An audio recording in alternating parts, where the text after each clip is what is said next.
So, questions. Let's email in some questions too from all over the world.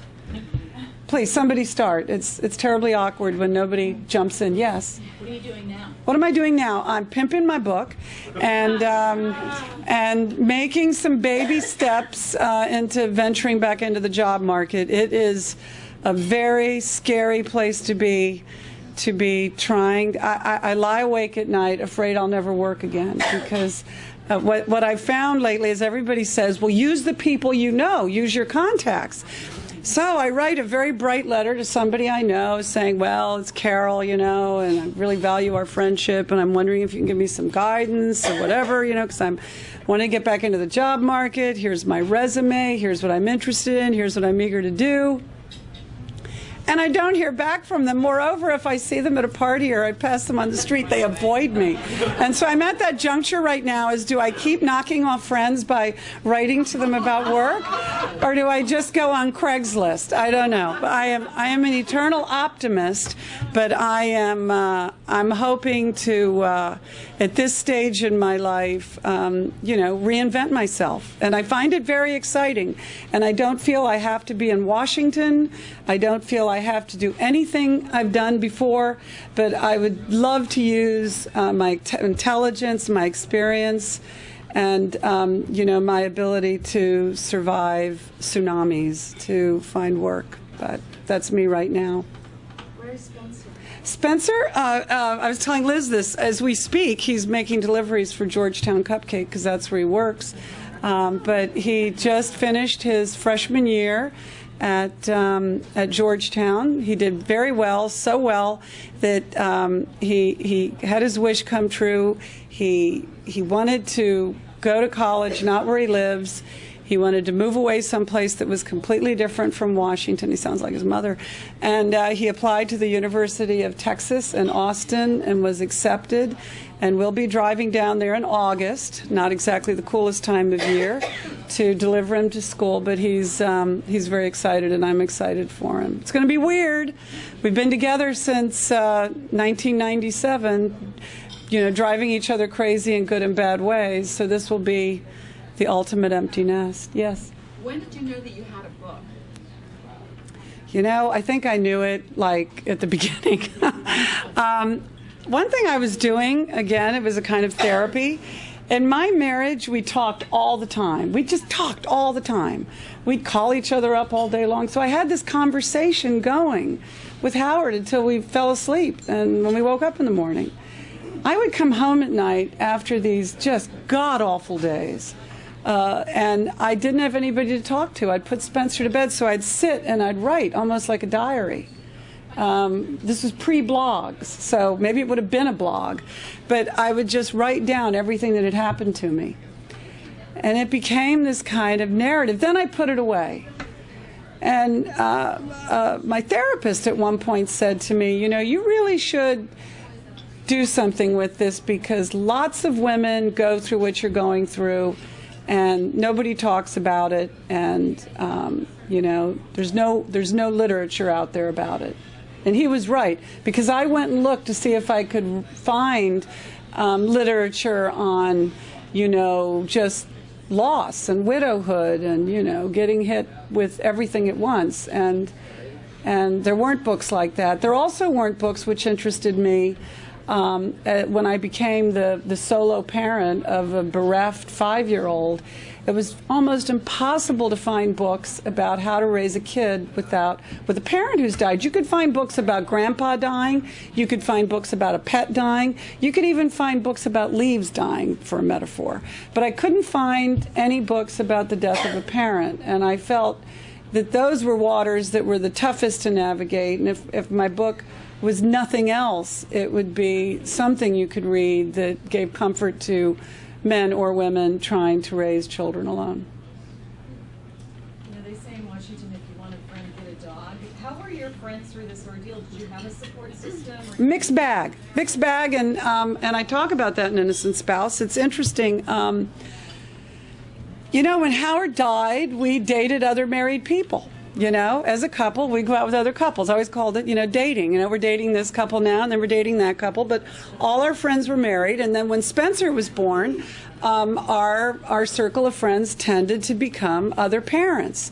And it's a very cohesive group. You're all together on Saturday night or Friday night, and it's a club. It's a club, and I loved being a member of that club. But I realized 6 months after Howard died that my fellow club members were getting a little... You know, I was always the 7th person at the table or the 5th person at the table, or sometimes I'd be out to dinner with a husband and wife and I'd be the 3rd one. And I knew I wasn't doing my end of the deal of bringing in fresh mail, but I just wasn't in the market for fresh mail at that point. And I would say half of them drifted away. I knew it one day, because we'd all like drop the kids off at, you know, kindergarten, and then we'd sort of end up having coffee. A lot of them who weren't working would be having coffee, and I'd kind of jump in and have coffee with them before I'd drive to CNN. And I heard them all talking about the dinner they'd all been to on Saturday night, and I went, oh, damn, I'm not in the club anymore. So I also made new friends that had, you know, I found my own share of aberrant friends. Maybe it'd be women whose husbands traveled a lot, and so they could hang out with me. Or I met a lot of widows and a lot of gay men. Though gay men are just as busy on Saturday nights as married people. But the thing I noticed, and I've discussed this with so many widows, and they always laughed, like, oh, you know. I go, yeah, I know. The phone would stop ringing Friday at 5, and it wouldn't start again until Monday at 10 a.m. And Spencer would talk to me about this, and I'd say, well, that's when everybody else becomes like us during the week. Their lives are fractured and strange, but during the weekend, everybody, all the families glue up, you know. But that's that. Yes. Carol, a question from the web audience. Yes. And they've been coming in as you're talking, so Great. You may have addressed some of this. Rachel from Kansas City is asking, have you forgiven your husband, and if so, what did it take for you to get to that point? To Rachel in Kansas City, thank you for watching. Yes, I've forgiven him. I've made all kinds of peace with the past. I think a couple of things helped me to get to that point. One was when I saw the end in sight. When Brendan Sullivan, who's the managing partner of, or the senior partner of Williams & Connolly, a famous law firm, said that they would represent me pro bono. I had no relationship with the firm or him, but we had a mutual friend, and they took pity on me. And I don't like anybody to pity me, but at that point, I actually welcomed it. But when Brendan signed on, I had a feeling I was going to get out from under Nathan's, and that process began of dealing with my anger and my emotions. And I think it hit me especially when Spencer hit 15, 16, 17, those years when they're just in trouble all the time, and they're just obnoxious and lying. I'm not saying he's a whole lot better at 19, but I do see 25 there somewhere. But and I would get so mad at him if he would lie to me. I would just about throw the book at him. And I realized so much of my anger was really my anger at Howard, and I was taking it out on him. I realized my anger at the landlords was my anger at Howard. My anger at everybody was my anger at Howard. I was directing my anger at Howard at everybody but Howard. And I finally had to deal with that and accept that my anger was really with him. And I suppose the moment when I recognized that, I began the process of working it out, which ended when I left his ghost in that building when I closed it in July of 2009. Happily. Where it was meant to be. Another question. Yes. Your sister-in-law played a big part of your life. Big part. Martha Kumar. She's still alive?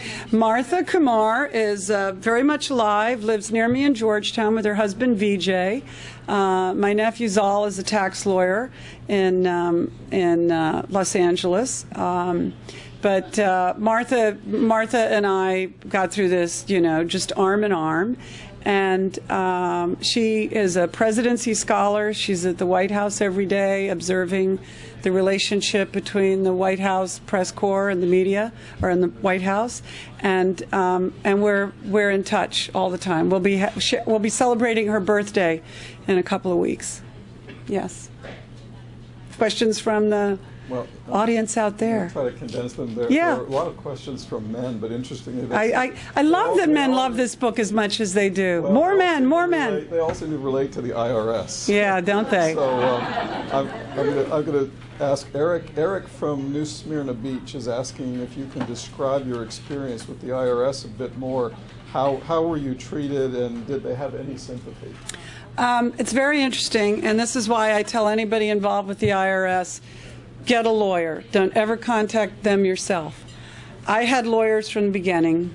The tax lawyers and the IRS speak their own language. The IRS, they were fair to me. When I fired the lawyers who didn't think I was innocent and hired the lawyers who did think I was innocent, the agent on the case just backed away and stood down while my new lawyers got their defense together. And then from that moment on, I felt that the agent, Deborah Martin, who had the case, was always reasonable to me.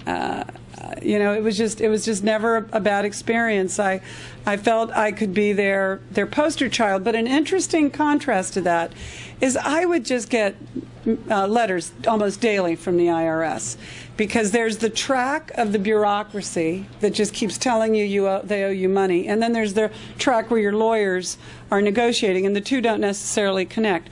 So one day, just in a mischievous mood, I decided I would call this letter that came in threatening me with Armageddon if I didn't pay, $2.999 million immediately. And I thought I would just call up the number and say, well, I've got a lawyer. And this woman answered the phone, and I said, I've got a lawyer. It's being taken care of. And she proceeded to treat me like the biggest deadbeat on the planet. And she didn't care what I said, because they just are not used to dealing with innocence. They are programmed that you're guilty until you're proved innocent at the IRS. And it was so harsh, I just hung up that phone, and I obeyed my lawyers from that moment on. I faxed everything to them instantly when it came in. But get a lawyer, by all means, get a lawyer. And they not only stop the meter running, but you're going to pay less. You may have to pay your lawyer, but you're going to pay less overall.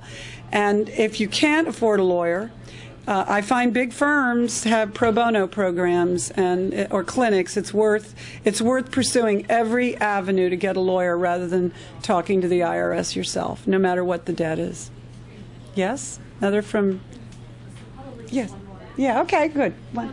Was it difficult to get a book contract? It was a fantasy come true, and it was just the most amazing thing. I think it's a wonderful story. I had once tried to get the book published early on, and there was no interest, and it wasn't even the same book then, and I can sort of see why nobody was interested. But I'd completely forgotten about it. I still had a variation of a manuscript, but it was maybe June of 2007, I guess. The Chris Wallace show, his Sunday show, they had this thing called Power Player of the Week.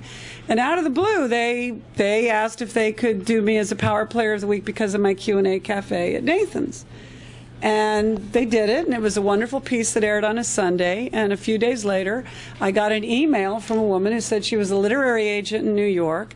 She was really compelled by my story, and did I have any interest in writing a book? And that was Lainey Katz-Becker. She spent the next year working with me on pulling a proposal together. It was very hard work, some of the hardest work I've ever done. But she was right, the hard work was important. The market crashed just before she was ready to introduce my proposal to publishers, and she said, we're going to wait because the publishing industry is in disarray. And about 4 or 5 months later, she finally did put it out there, and there was an auction, and Crown had the highest bid, and they were the ones I wanted. So, it's an incredibly happy story, and Crown has been a wonderful experience, wonderful publisher. I think we're done. I want to thank you all very much, and I look forward to signing books for you. Thank you very much. And thank you at home or at the office or on the beach. Great. Thank you.